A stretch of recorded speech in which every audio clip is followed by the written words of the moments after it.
Something interesting happens almost every time Pedri receives the ball. Sometimes he'll glide past 2 or 3 players in a way that almost doesn't look real, shifting his body just enough to escape pressure before quietly moving Barcelona 20 or 30 meters up the pitch. I watched Pedri the other night and I thought, wow, it's like Xavi and Iniesta in one. He could beat a man. And again, we're not talking about legs, we're talking about the brain of a footballer. These are the moments that usually end up in highlight reels, and they're part of the reason so many fans enjoy watching him play. But the more you watch Pedri, the more you begin to realize that these flashes of brilliance aren't actually the most important part of his game, because something much bigger seems to happen whenever he's on the pitch. Barcelona suddenly look different. The ball moves through midfield more smoothly, the team appears calmer under pressure, and the entire rhythm of the match feels more controlled. One guy that also controls the tempo of the game. And people often go to the killers, and you will go to Rafinha, but don't sleep on Pedri. It's almost as if the game slows down slightly, giving Barcelona more time and space to organize themselves. And the strange part is that this isn't something that has only happened recently. It has been a consistent pattern throughout Pedri's entire Barcelona career. When Pedri plays, Barcelona win roughly 72% of their league matches. When he doesn't, that number drops significantly. Now, statistics alone rarely tell the full story in football. But this one raises an interesting question. Why does the entire rhythm of Barcelona seem to change depending on whether Pedri is on the pitch? Because if you only look at traditional statistics, Pedri doesn't dominate matches in the way we normally expect from a superstar midfielder. He isn't scoring huge numbers of goals every season, and he rarely produces the kind of explosive highlight moments that dominate social media. And yet when you watch him play closely,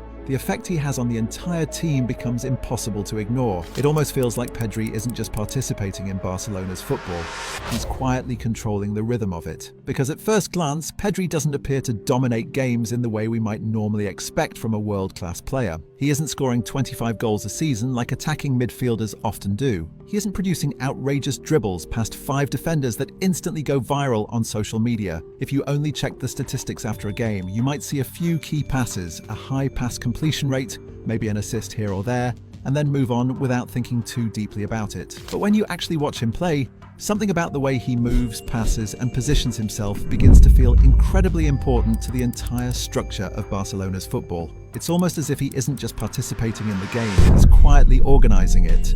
And once that idea starts to form in your mind, it leads to an even more fascinating question. What exactly is Pedri doing that allows him to influence the rhythm of an entire team so consistently? To understand that, we first need to talk about something that rarely appears in match statistics or tactical diagrams, yet quietly governs almost every football match ever played: rhythm.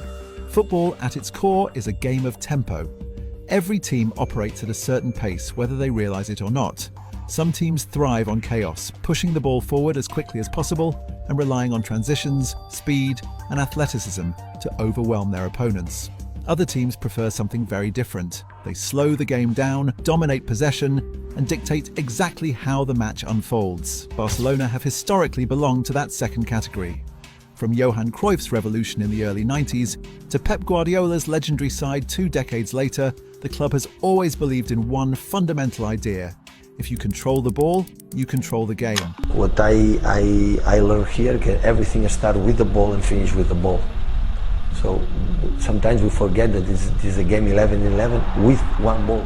But there is an important nuance hidden inside that philosophy. Possession alone isn't enough. What truly matters is how that possession is directed. And this is where certain midfielders become incredibly valuable. Players like Xavi and Iniesta didn't simply keep the ball well. They controlled the rhythm of the match itself. They decided when Barcelona accelerated forward and when the game slowed down. They could manipulate space and time in a way that made the team appear calm even under enormous pressure. Iniesta was, let's not even talk about him, but Xavi controlled the tempo and the rhythm of the game. Watching Pedri today, it becomes increasingly difficult not to feel echoes of that same influence. But before making that comparison too quickly, it's worth asking whether this is simply perception. Maybe Pedri just looks elegant on the ball and we're projecting importance onto his style of play. So the best place to look for answers is the data. Since Pedri joined Barcelona's first team, the club has played well over 150 La Liga matches with him on the pitch. During those games, Barcelona have won roughly 72% of their matches. When Pedri doesn't play, that number drops to just under 60%. At first glance, a 12% difference might not sound extraordinary, but across more than 100 games, it becomes enormous. Over the course of a season, that swing alone can easily determine whether a team wins the league or finishes several points behind. The statistics alone suggest that Pedri's presence correlates strongly with Barcelona performing better, but correlation is not the same thing as explanation. To understand why his influence appears so strong, we need to look deeper into the way he actually moves the ball. When examining Pedri's statistical profile compared to other midfielders in La Liga, one pattern becomes immediately clear. Pedri ranks in the 97th percentile or higher in three crucial categories: progressive passes, progressive carries, and key passes. This combination might sound like a collection of technical metrics, but it reveals something extremely important about how he plays. Most midfielders tend to specialize in one type of progression. Some players move the ball forward primarily through passing, constantly searching for vertical balls that break defensive lines. Others prefer to carry the ball themselves, dribbling into open space to push the team further up the pitch. A smaller group specialize in chance creation, operating close to the final third and delivering the decisive pass that unlocks a defense. Pedri does all three at an elite level simultaneously. He progresses the ball through passing, advances possession through carrying, and still produces key passes once Barcelona reach attacking areas. Very few midfielders combine these three forms of progression so effectively,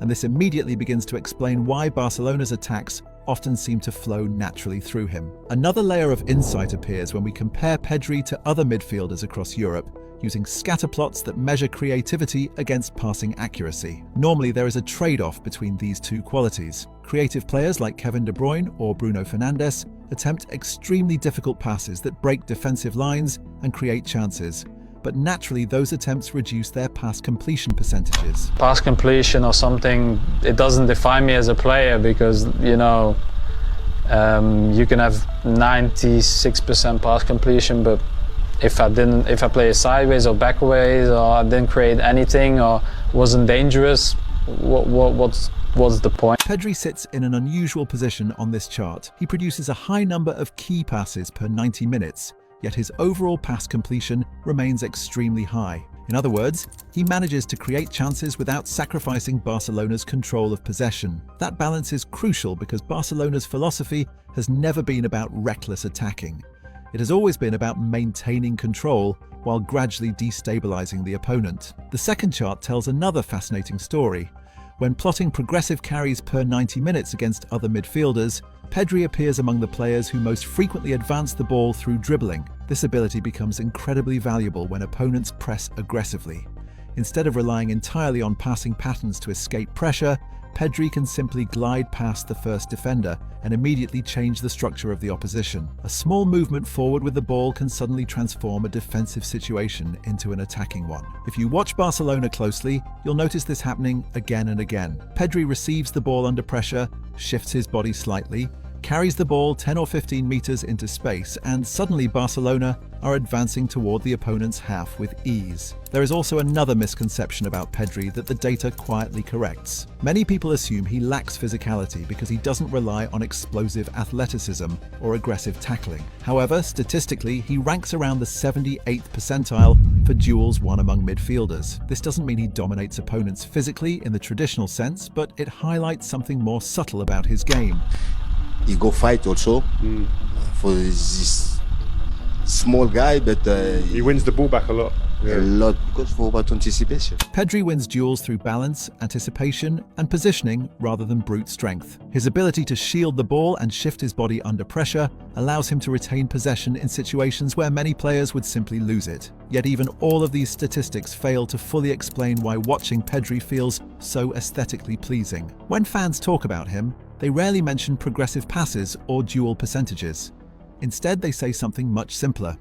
They say he makes football look easy, Part of the reason for this lies in how humans naturally perceive movement. Smooth, continuous motion tends to feel comfortable for our brains to process, while sudden or chaotic movements require more attention and energy. Pedri's style of play embodies that smoothness. His touches are soft and controlled, his dribbles rarely look rushed, and the ball often appears glued to his feet as he moves across the pitch. This elegance is not accidental. Pedri scans the pitch constantly before receiving the ball, meaning that by the time possession reaches him, he already understands where the next passing lane will appear or which defender is slightly out of position. And again, we're not talking about legs, we're talking about the brain of a footballer. The way sometimes he's in tight situations, the way he gets out of it by a little 1-2 or a little drop of the shoulder. The technique was brilliant. Because he processes this information early, he rarely needs to panic when pressure arrives. That calmness spreads throughout the entire team. Football teams often mirror the emotional state of their midfield. When central players begin rushing decisions, the entire structure of the team can collapse quickly. But when someone like Pedri controls the center of the pitch, something very different happens. The game slows down, the team becomes more patient, and the ball begins circulating with purpose rather than urgency. Barcelona start to resemble the teams that once dominated Europe through possession and control. Pedri operates differently. Instead of overwhelming opponents with speed or strength, he manipulates time and space. His closest comparisons may indeed be the midfielders who defined Barcelona's golden era. Yes, it's an unbelievable player. He controlled the space and time really well, the timing. He committed really well to defenders, so amazing performance. Like Xavi and Iniesta, Pedri seems to understand something fundamental about football. The ball moves faster than any player ever can, and by moving the ball intelligently, you can control the entire match without needing to sprint constantly. This is why Barcelona often look noticeably different when Pedri is absent. Without him, possession can become slightly more rigid. Attacks may feel more chaotic, and the rhythm of the game becomes harder to maintain. When Pedri returns, the structure reappears. Passing triangles form more naturally, players seem more comfortable receiving the ball under pressure, and the team begins to move like a single organism again. Pedri doesn't just contribute to Barcelona's attacks, he organizes Barcelona's football. Modern football increasingly revolves around data, tactics, and physical intensity, with teams constantly searching for marginal advantages that separate victory from defeat. Yet, every so often, a player emerges who reminds us that the most powerful influence on a football pitch can still be something remarkably simple. Control. The ability to understand when to move, when to pass, and when to slow everything down. Pedri may still be early in his career, and many challenges lie ahead, but if his trajectory continues as it has so far, Barcelona may already possess something incredibly valuable, not just a talented midfielder, but a player capable of controlling the rhythm of football itself. And when a player can do that, they are no longer simply participating in the match, they are conducting it.